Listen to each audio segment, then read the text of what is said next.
담뱃갑에서 담배를 꺼내 입에 무는데 뭔가 찝찝한 거야.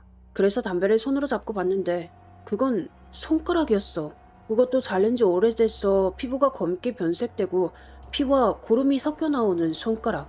그걸 본 순간 헉 하면서 잠에서 깨어났어. 난 꿈에서 꿈을 꾼 거지. 주위를 보자 이번엔 꿈 같지는 않았어.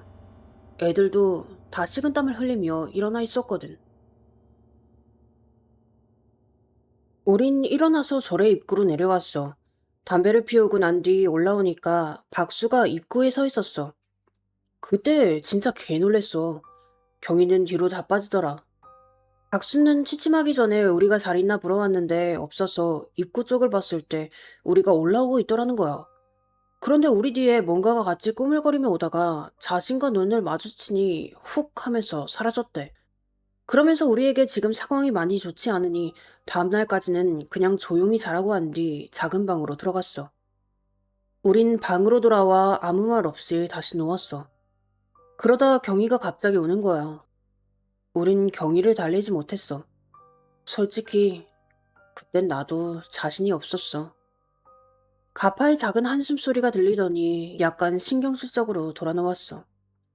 그래, 가파 저 녀석도 많이 힘들었을 거야. 자기가 승희를 말리지 못한 걸 후회한다고 했던 게 기억이 났어. 그때의 나도 꽤 부정적인 생각으로만 머리가 가득 차 있었거든. 이 일을 끝낼 수 있을까? 우리 중에 한 명은 죽는 게 아닌가? 이 일은 해피엔딩으로 끝날까? 이런저런 복잡한 생각을 하며 새벽 1시가 되어서야 잠이 들었어. 아침이 되고 눈을 떴을 때 내가 처음 느낀 것은 엄청난 통증이었어. 온몸이 욱신거렸고 목은 마르다 못해 목이 갈라져서 목소리가 나오지 않을 정도였어. 주위를 둘러보자 이미 둘은 나갔는지 아무도 없더라고. 밖으로 나오자 박수가 이미 한껏 차려입고 나를 기다렸다는 듯이 방문 앞 마당에 서 있었어. 잘 잤냐? 어서 나와라. 다른 애들은요? 다른 애들은 공양 마치고 절 밑으로 내려가 있다. 밤새 엄청 시달렸나 보구나. 박수는 내 목소리를 듣고 혀를 차고는 자신이 어제 있던 곳이 아닌 할머니가 계신 곳으로 들어갔어. 난 스님께 부탁해 물을 표주먹으로 2바가지나 마시고 나서야 목소리가 돌아왔어. 내가 절 밑으로 내려가자 나머지 둘도 굉장히 피곤한 표정으로 담배를 피고 있더라.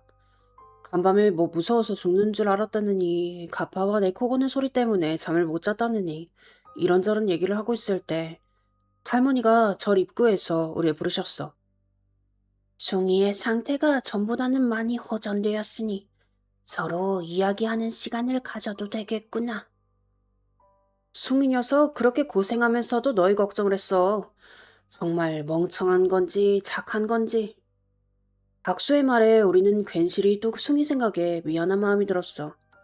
우리가 어제 숭이를 봤던 곳으로 들어서자 신기하게도 그렇게 썩은 내가 심하던 방은 은은한 향 냄새로 가득 차 있었어. 숭이는 우리를 보자마자 펑펑 울더라. 그러면서 너네는 괜찮냐, 다친 데는 없냐 라며 질문을 쏟아내기 시작했어. 난 숭이를 진정시키고 여기 와서 무슨 일이 있었는지 물었어. 숭이는 한숨을 푹 쉬며 우리에게 말했어. 숭이가 절에 처음 온 날 혀가 불이 붙은 듯 엄청나게 뜨겁고 큰 바늘로 쑤시는 듯한 고통이 느껴졌대. 차에서 내리자마자 숭이가 입을 벌린 채 엎드려 침을 질질 흘리고 있자 할머니께서는 바로 나와서 숭이의 등에 방울이 달린 무슨 끈을 마구 후려치셨다는 거야. 그러니까 신기하게 고통이 뚝 그쳤고 혀에 난 그 종기 같은 것도 말끔하게 사라졌다고 해. 그러면서 스님과 지내는 동안 담배 생각도 안 나고 그렇게 좋아하던 게임, 술, 여자 생각도 전혀 나질 않았대. 그러나 밤에는 몸이 타는 듯하고 시야가 이상하게 뒤틀렸대. 뭔가 안개가 차 있는 듯한 느낌이 느껴지면서 세상이 청록색으로 보였다는 거야.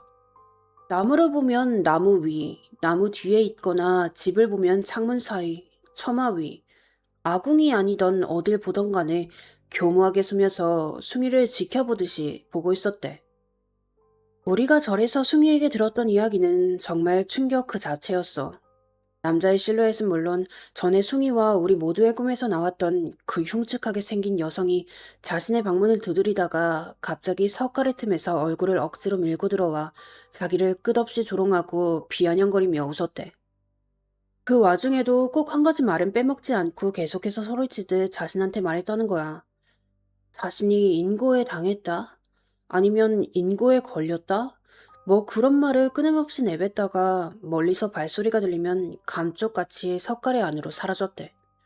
그 뒤로 그 현상이 반복되며 몸에서 심하게 열이 나고 새벽마다 무언가 자신의 위로 검은 물체 같은 것이 펄럭거리며 떨어졌지만 할머니와 박수의 말대로 절대로 그것을 보지 않으려고 노력했다는 거야. 하지만 그 녀석은 워낙에 말 안 듣는 녀석이라 결국 그것을 보고야 말았대. 그 여자가 자신의 입으로 자신의 혀를 이빨로 끊어 자신에게 뱉어내고 있는 모습을. 그 여자를 본 기점으로부터 숭이는 다시 한번 혀에 종기들이 나기 시작했고 심지어 어금니와 치아에서 피가 뚝뚝 떨어졌대. 말 그대로 잇몸이 아니라 치아가 갈라지면서 그 사이로 피가 맺혔다는 거야. 그 뒤로 박수와 할머니가 하루씩 교대로 숭이의 방을 지키기로 했어. 우린 숭이의 이야기를 들으면서 다 같은 생각을 했을 거야. 이 일은 절대로 곱게 끝나지는 않을 것 같다. 절에서의 생활이 2주가 넘어가자 우린 담배를 피우는 일도 거의 없어졌어. 그렇게 식후 담배 한 모금을 즐기던 가파와 심심할 때마다 담배를 찾던 경이도 짜증날 때마다 담배를 피우던 나도 담배를 찾지 않게 됐어. 뭐랄까, 더 이상 필요성을 못 느꼈어. 선생이 역시 갖고 있던 담배를 모두 부러뜨리고 절 깊숙한 산속에 묻어버리고 왔다고 했어. 그러면서 자연스럽게 절의 생활과 익숙해졌어. 뭐 머리를 밀고 중과 비구니가 된 건 아니지만 그래도 삼시세끼를 제 시간에 챙기게 됐고 운동이랄 것도 없지만 등산을 하며 경치를 감상하는 걸 즐기게 됐어. 즐겁게 대화할 수준은 아니었지만 그래도 미소를 띠며 대화하는 일도 잦아졌지. 하지만 두 가지 주제는 절대로 입 밖으로 꺼내길 꺼려하고 있었어. 숭이의 일과 자신이 꿨던 악몽. 그러던 어느 날 박수가 우리 원통전이라는 별채로 불렀어. 표정은 어두웠고 그 부리부리한 눈빛은 그대로 날카로워 보였어. 며칠 뒤에 굿을 거다. 그러니 미리 인사들 해놓거라. 네? 굿을 하는데 인사를 한다니 무슨 소리예요? 박수는 한숨을 크게 쉬더니 우리에게 그 어느 때보다 진지하게 말했어. 유감스럽지만 송이가 받은 저주는 전에 말했던 대로 고독 중에서도 가장 잔인하고 위험한 인고다. 그걸 풀기 위해서는 준비할 것도 많고, 그리고 박수는 그렇게 말을 잇지 못하고 다시 한번 깊은 한숨을 쉬었어.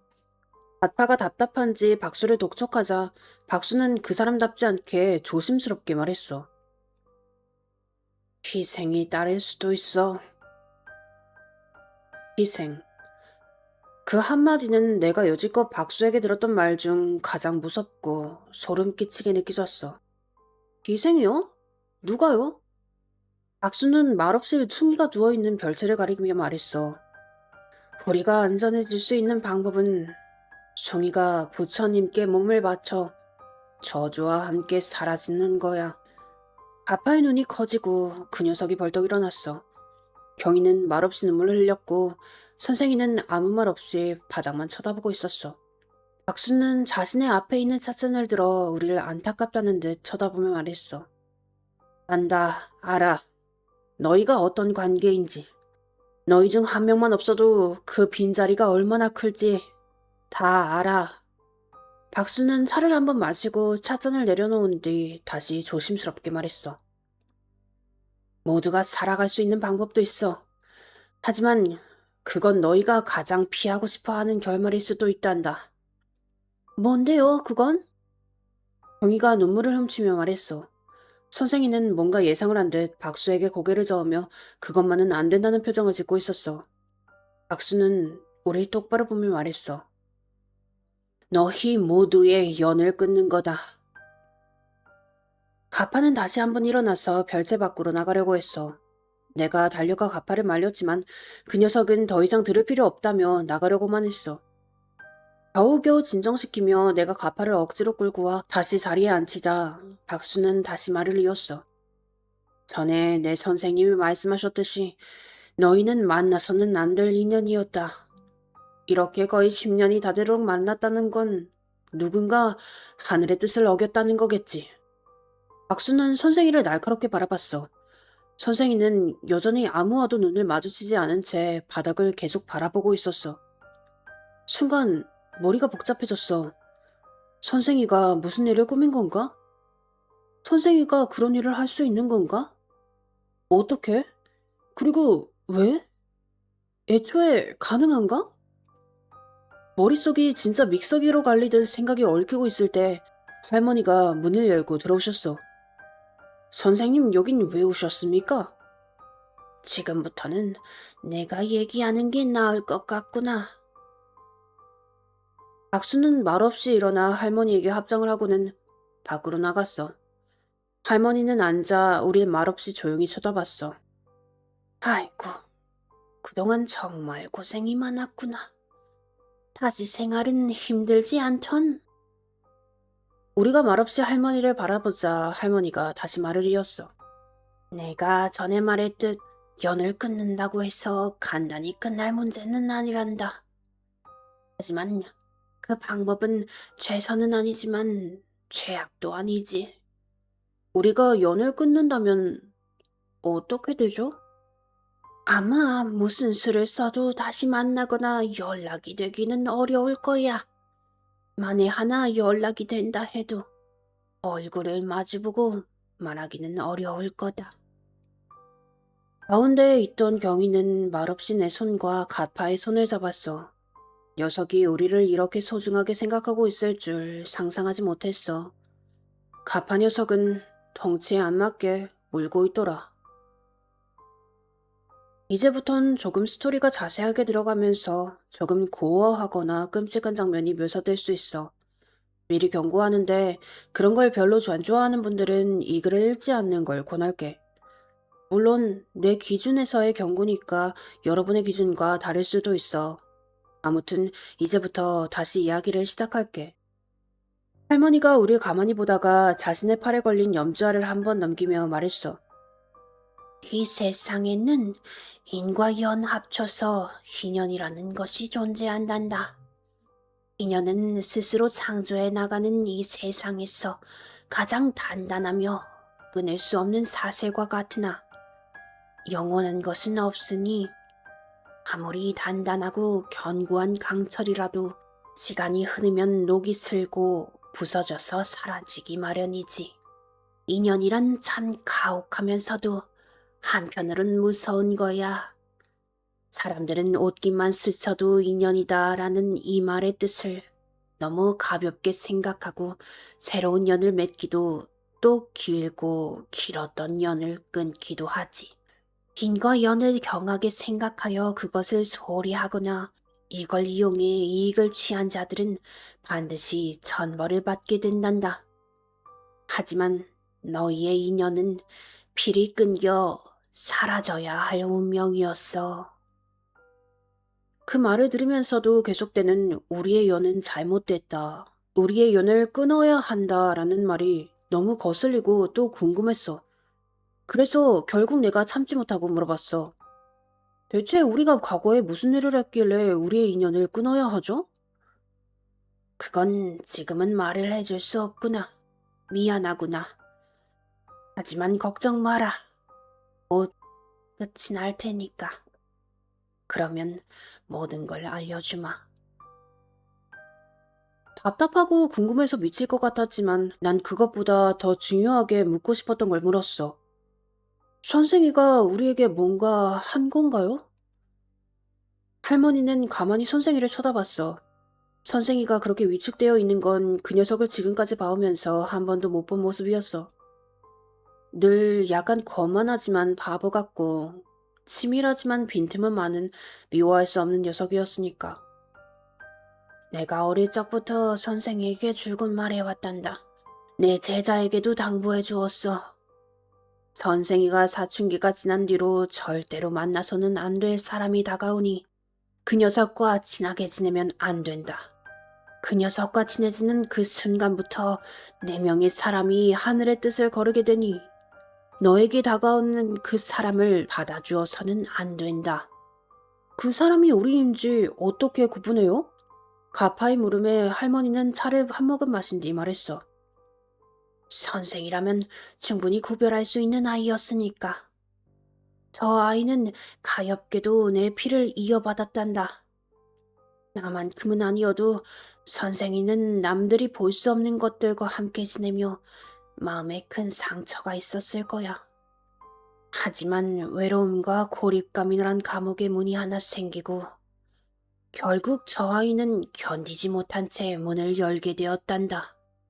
그게 바로 너란다. 할머니가 날 가리키며 말했어. 순간 머릿속에서 뭔가 부서지는 듯한 느낌이 들면서 잊고 있었던 일들이 빠르게 스쳐 지나갔어. 가만히 앉아있던 안경을 쓴 남자아이. 정말 이 세상에 낙이 없는 듯한 표정을 하고 있었는데 너무 불쌍해 보이더라. 친구들은 저 아이의 존재 자체를 부정하듯 있는 듯 없는 듯 지냈지만 난 그런 게 싫었어. 그래서 다가갔지만 몇 번이나 실패했어. 하지만 결국 저 녀석은 마음의 문을 열게 됐고 그렇게 정말 자연스럽게 우리 5명은 만나게 되었어. 결국 내 행동으로 인해 숭이와 가파, 경희와 선생의 인생이 이렇게 망가져버린 것 같아서 나는 내 자신이 용서가 되지 않았어. 할머니는 내게 말했어. 너의 잘못이 아니란다, 아가. 인연이란 건 말했듯이 때론 어머니의 품과 같으며 때론 아버지의 매와 같지. 인연은 피해갈 수는 있지만 그걸 부정할 수는 없는 법이야. 만약 잘못된 인연이 너무 오랫동안 끈끈하게 붙어 있다면 억지로라도 떼어내야 한단다. 할머니의 말이 끝나고 잠깐의 정적이 있었어. 정적을 깬 건 다급하게 문을 연 동자승 한 명이었어. 지주스님, 큰일이 났습니다. 어서 별채로 가셔야 합니다. 할머니는 말없이 굳은 표정으로 고개를 한번 끄덕이고는 우리에게 함께 가야 한다는 말을 남긴 채 방에서 나가셨어. 우리도 영문을 모른 채 할머니를 따라 나갔지. 그곳에 가자 여러 스님들이 밖에 모여 연불을 외우고 있었어. 안에서는 뭔가 목에 걸린 듯한 숭이의 목소리가 들리기 시작했어. 방문을 열자마자 진한 쇳내와 참을 수 없는 악취가 마치 방 자체가 우릴 거부하는 것처럼 확 풍겨졌어. 경희는 방 안의 모습을 보고 바닥에 구토를 했고 가파는 고개를 돌려 연신 헛구역질을 해댔어. 나와 선생이는 그 모습을 똑바로 지켜봤어. 내 삶에서 잊고 싶은 장면이 있는가라는 질문을 누군가 한다면 난 망설임 없이 이 장면이라고 대답했을 거야. 숭이가 있던 방은 피칠갑이 되어 있었고 박수는 가만히 숭이를 노려보며 무언가 주문 같은 걸 외우고 있었어. 숭이의 모습은 마치 누군가가 엄청나게 큰 칼 같은 걸로 베고 찌른 것처럼 상처투성이었고 눈동자엔 흰자가 없이 검은 자만 꽉 채워져 있었어. 그리고 방바닥에는 누구의 것인지 모를 배설물과 녀석이 뱉어낸 것 같은 핏덩어리들이 아무렇게나 떨어져 있었어. 숭이도 마치 집안의 원수라도 되는 것처럼 박수를 노려보며 씩씩거리고 있었는데 어느 순간 선생이 그리고 나와 눈이 마주치게 된 거야. 그러다 갑자기 미친 듯이 웃으며 입을 벌렸는데 입에서는 피가 뭔지 모를 누런 액체가 후드득 떨어지니까 결국 선생이도 구토를 해버렸어. 그런데 입과 목소리는 웃고 있었지만 분명히 눈은 슬퍼 보였어. 피눈물이 볼을 타며 또 다른 핏자국을 만들어내고 있었고 박수는 뭔가 깃털 같은 것이 달린 막대기 같은 걸로 숭이의 머리와 어깨를 연신 털어내고 있었어. 할머니는 깊게 숨을 한 번 내쉬더니 방 안으로 들어가셨고 방문은 결국 닫혀버렸어. 난 뭔가에 얻어맞은 사람처럼 땅바닥에 주저앉았고 점점 시야가 흐려지더니 그대로 의식을 잃은 것 같았어. 아마 너무 충격적인 걸 봐서 기절한 걸 거야. 다시 눈을 떴을 때 난 우리가 잠을 자던 방에 있었고 경희는 조용히 일어나는 날 바라보고 있었어. 경희야. 경희는 아무 말 없이 다시 울기 시작했고 한참 동안 계속 울었어.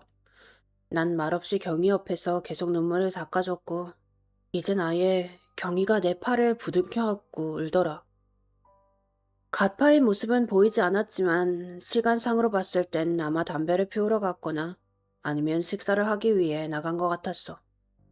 울음을 멈추고 경희가 잠긴 목소리로 말하더라. 숭이, 이제 어떡해? 그 물음은 대답하지 않았어. 솔직히 하고 싶지도 않았어. 이제 처음에 했던 걱정인 우리도 저렇게 되는 거 아닌가? 이게 과연 해피엔딩으로 끝날까? 저 녀석들과 다신 못 만나면 어떡하지가 아닌 그냥 집에 가고 싶다 라는 생각이 머릿속을 채우기 시작했어. 핸드폰으로 시간을 보니까 대충 2시간 정도 누워 있었던 것 같아. 잠시 후 가파가 돌아왔고 우린 말없이 방 안에 있었어. 한 30분이 지나니까 박수와 할머니가 우리가 있던 방문을 열었어. 박수는 옷이 바뀌어 있는 걸 보니 아마 그 일 이후에 씻고 옷을 갈아입은 것 같았고 할머니도 머리를 묶은 뒤 비닐을 꽂고 계셨어. 숭이는 일단 진정시켜놨다. 운이 좋았어. 이젠 정말로 시간이 없구나. 어서 빨리 진행해야겠어. 너희도 이제 마음의 준비를 하거라. 무슨 준비요? 마지막 인사 정도는 해놓거라. 이젠 못 만날 테니. 할머니가 나지막히 우리에게 말하고는 다시 박수와 함께 법당으로 향했어. 경희는 이제 눈물도 나지 않는지 그냥 나와 갓파 그리고 선생이를 한 번씩 아주 세게 끌어안아 주었어. 이번엔 내가 눈물이 나더라. 그렇게 3일이 지난 뒤 박수가 우리 방에 다시 찾아왔어. 원래 바로 문을 여는 사람인데 이번엔 밖에서 우리 부르더라. 가파가 문을 열고 나오자 무당들이 입는 그런 요란한 한복 같은 걸 입고 있었어. 할머니의 모습은 보이지 않았지만 아마 뭔가 중요한 걸 준비하시는 중이었겠지.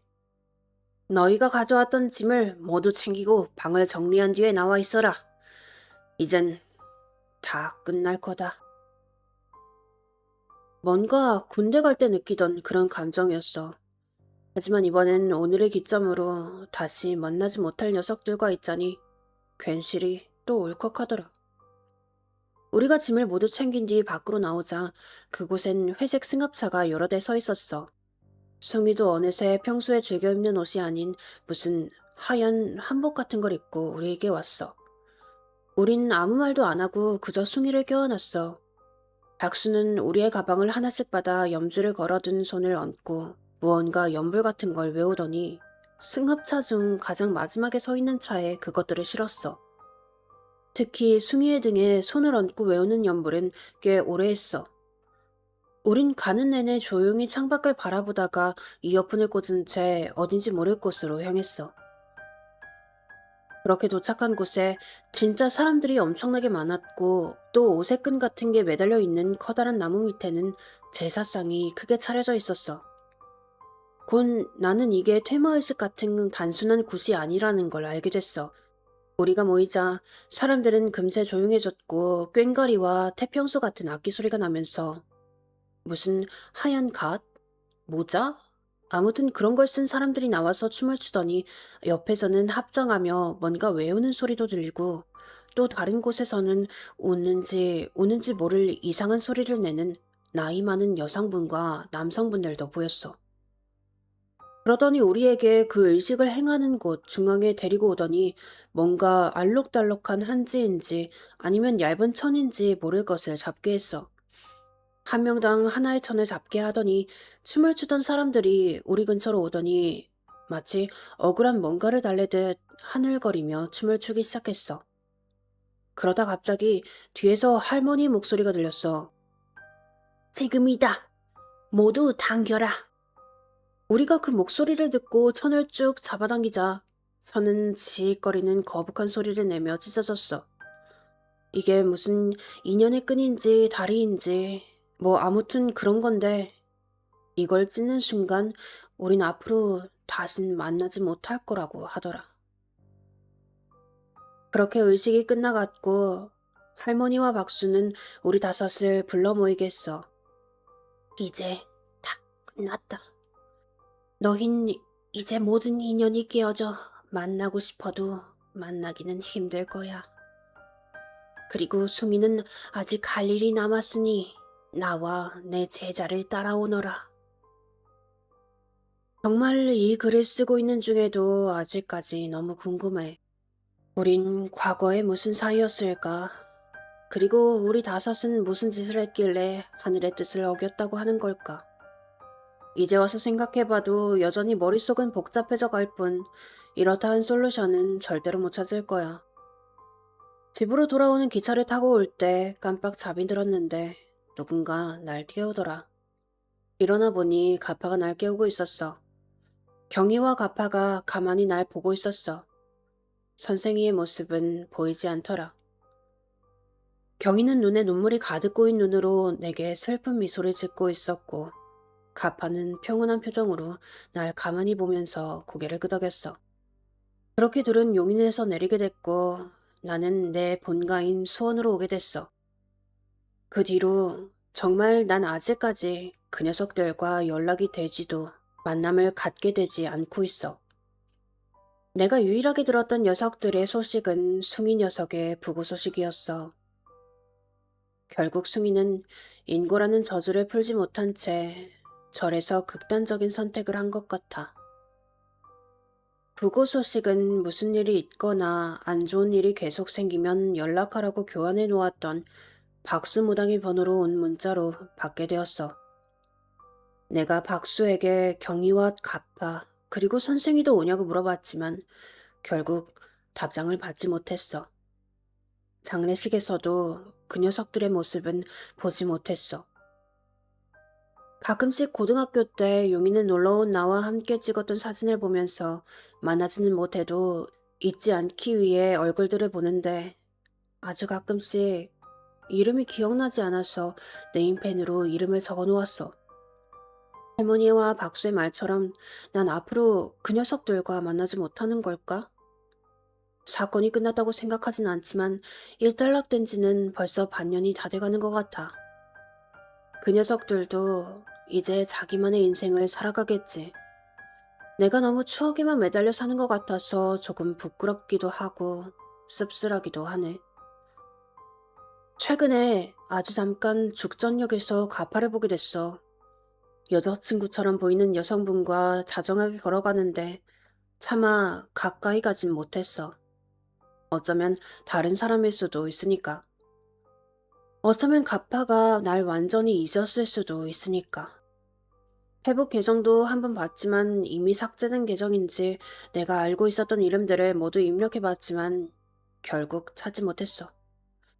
나와 친구들의 미래가 앞으로 밝게 빛나기를 빌며 그리고 나의 친구 숭이의 명복을 빌며 이만 글을 마칠게. 형편없이 긴 글을 읽어줘서 고마워. 좋은 밤 보내. 그리고 너네도 행복한 삶과 미래가 함께하길 바랄게. 혹시 내가 미처 쓰지 못한 부분이나 궁금한 부분이 있다면 알려줘. 최대한 상세하게 답변해줄게.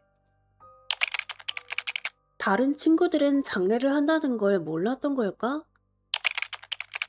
그렇지는 않았던 것 같아. 나중에 박수에게 물어봤는데 왔다 갔다는 말을 듣게 됐어.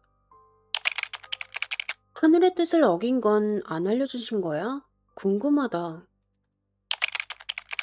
나도 정확하게는 듣지 못했지만 유교적인 무언가를 어겼다고 했어.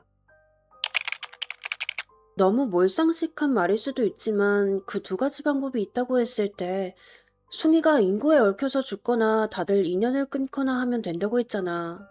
근데 숭이는 부고를 당했는데 다들 여전히 인연을 끊고 살아야 하는 거야? 숭이를 살리기 위해 다들 인연을 끊은 거지만 결과적으로 숭이는 부고를 당했으니까 인연을 굳이 찢지 않아도 되는 게 아닌 거야?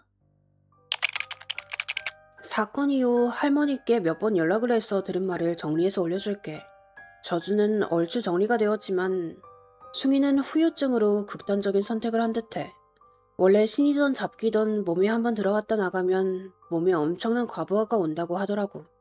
일반적인 무당도 그래서 접신을 한 뒤에는 거의 일주일 정도의 휴식 기간을 갖는데 숭이처럼 일반인들은 그 후유증이 극대화된다고 하네. 내가 할머니께 우리의 과거의 인연에 대해 다시 한번 물어봤을 땐 할머니는 세상에는 가끔씩 몰라야 살 수 있는 것들이 있다는 말만 되돌아왔을 뿐이었어. 결국 난 우리가 과거의 유교적인 부분을 어기면서 뭔가 큰 죄를 지었다는 사실만 알고 더 이상은 알지 못했어. 슬프다. 쓰레주에겐 인연이 끊어지고 소중한 사람이 죽은 진짜 얘긴데 우린 팝콘 와장와장 먹으면서 영화 보는 것 마냥 이걸 읽는다는 게 왠지 씁쓸하네. 쓰레주랑 옛 친구들 앞으로 이 우물을 벌 더 받지 않고 행복했으면 좋겠다. 숭이도 하늘에서 잘 지냈으면 하고. 정말 긴 글이었는데요. 아까 레스처럼 이렇게 재미있게 읽었던 게 마지막에 와서는 조금 죄스럽기도 하네요. 정말 잘 봤습니다. 스레주와 그 친구들이 지금은 행복하기를 기원합니다.